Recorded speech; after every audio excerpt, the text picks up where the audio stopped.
That, folks, the Jamaica Constabulary Force alongside governing bodies, they have jumped full speed ahead with its Road Traffic Act fines and along with it the decibel meter that will be used to action offences against motorists and bikes who operate vehicles that are louder than usual. Here to discuss all that, Assistant Commissioner of Police, Gary Mackenzie. Morning, sir. Welcome to Smile Jamaica. Good morning to you. What is that decibel meter and how you control how loud it's supposed to be and stuff like that? Well, it is a device that is used to test the noise, per se, that comes from the muffler of vehicles. And for this purpose, there is an allowable limit. So, for example, motorcycles, it is allowed, 85 is allowed. For small trucks, medium trucks, 90, and for large trucks, 95. Forgive my ignorance about how you test it. Them drive past you and you just use a machine, you just put it inside. Well, there are two types. There's actually a fast test and there's actually a static one. But usually the police would stop the motor vehicle. And so the device would be used about 7.3 meters away to the side of the vehicle. The driver would rev it to about 3,000. Okay. And it would be tested, and so it will tell you what the measurement. So you can't just stop me and say, boy, that's too loud. You have to actually show me what's the... Right, so you will see the reading. Okay. And you'll know that that's it. What's the long-term objective, ACP, to reduce the noise? I mean, I'm trying to tie it into a traffic offense, because I think some of the horn blowing is a problem too, but we'll soon get to that. Well, let us examine the reason for it. Yeah. When we look at what happened in terms of loud noise and how it affects communities, how it affects areas, for example, where there are hospitals, silent zones, it can also become very annoying. Yeah. We have seen over time where motorcycles, for example, have put on very loud mufflers, and so it is quite disturbing. We have to maintain order, and as a result of that, the Jamaica Constabulary Force and its high command and other authorities have seen it fit to ensure that the public is able to have some sort of order. Can you imagine a community that is quiet at about 12 midnight and you have these type of loud noises? It's really effective. And so the rationale is to ensure that there is some semblance of order. You gave us the numbers, but as a motorist, I'm supposed to know those numbers. In other words, if you come to me and say you're 50, I'm supposed to know, well, 50 good or 50 not good? Well, you are supposed to know in the sense that vehicles have to be examined and the vehicles have to be checked and it has to be maintained. And so what is required now is that persons take the responsibility to ensure that once they decide to put a muffler on a motorcycle or any other vehicle, that it conforms to the measurement. The normal mufflers will not take you past. All right, give me the measurement again. For a regular car, it would be what? 85. And for a truck, you said? 95. A bus? 95. A bus is a truck. Okay, bicycle? Not bicycle, but motorcycle, not bicycle. Motorcycle, 85. So 85. Right. So if an officer stops me and show me says more than 85, I'm in trouble. You are in trouble. And what happens? What will happen is that the driver of that motorcycle will be prosecuted. We'll go even further.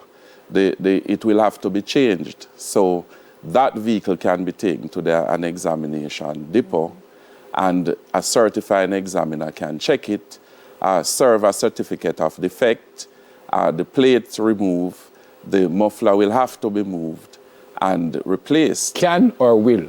Will.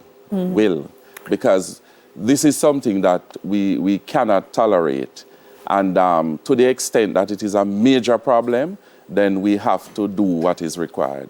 And as you spoke to it in terms of the annoyance in communities, what if I'm in a community and I know that Spanish Town lives around the corner and his bike makes so much noise? Can I ring the police and say, listen, a bike man lives around the corner from me, officer, and you need to check his decibel? Is that possible? Of course, definitely so. one of the things that persons fail to realize is that it is not at the material time that something happens, that action may be taken. Okay. The police gather information, they gather intelligence, they make observations as well. And so once we have the notes in relation to the offenses, then we will act on it at any time. ACP, we've had the Noise Abatement Act for a while. This goes to parties and stuff too, or this is just street thing? Well, that's an act which still is in force. And it's the same thing you use to decide decibel levels? It can be used. However, the measurement of it in terms of meters is different. For example, 100 meters away from a sound system. But let us bear in mind very quickly that it is not just about the distance. If your next door neighbor is affected by sounds coming from your home in terms of that noise, then that is annoyance that they may report. What do you mean by it's not just the distance? Right. You just said 100 meters. Right. So people tend to think that is just, if you look at the Noise Abatement Act, it does not speak to only the distance of 100 meters. It actually speaks about annoyance to neighbors. And so if someone is playing a sound system and you live a few blocks away, it's not 100 meters away, but you're affected. And so you can report that. Yeah. I did say horns, but sometimes ACP, I pass cars on the road and the volume of the music or whatever it is they're listening to coming out of the vehicle is vibrating my car. Is that something that you're also going to be trying to hit down on the streets? Well, let us start with the fact that when someone is driving a motor vehicle, to have a sound system in it that is playing so loudly that you are not hearing anything at all around you is in of itself unsafe. That is where we have to start. Secondly, most of the time when that loud music is played, it is affecting someone else or somewhere else. And to that extent, the police may act on it. Okay. I'm not certain if it came from you, but I was listening to our news about on your cell phone and stuff like that. Anything in law just yet that you're not allowed to use your cell while you're driving and stuff? Definitely so. The new law which begins today in terms of its commission outlaws the use of cell phones, holding it in your hand whilst driving. So a hands-free is okay. And persons may say that, officer, I am not actually talking. I just took up the phone to move it from one pocket to the other. Don't do that. So that starts today? That starts today. What's the fine for that? And you take on my phone if you see me I drive? No. So what's the fine for that? The police will not take your phone. What's the fine? $10,000. $10,000 if you're caught using your phone without the earpiece. I just want to quickly introduce that not only will we be using the decibel meters, but also the tint meters. So that will measure the level of tint on your vehicle. So there is something known as the visible light transmission. And so your windscreen, it should have 80% VLT. And your two front windows, that should have 70%. And all other windows, 40%. This is private or public?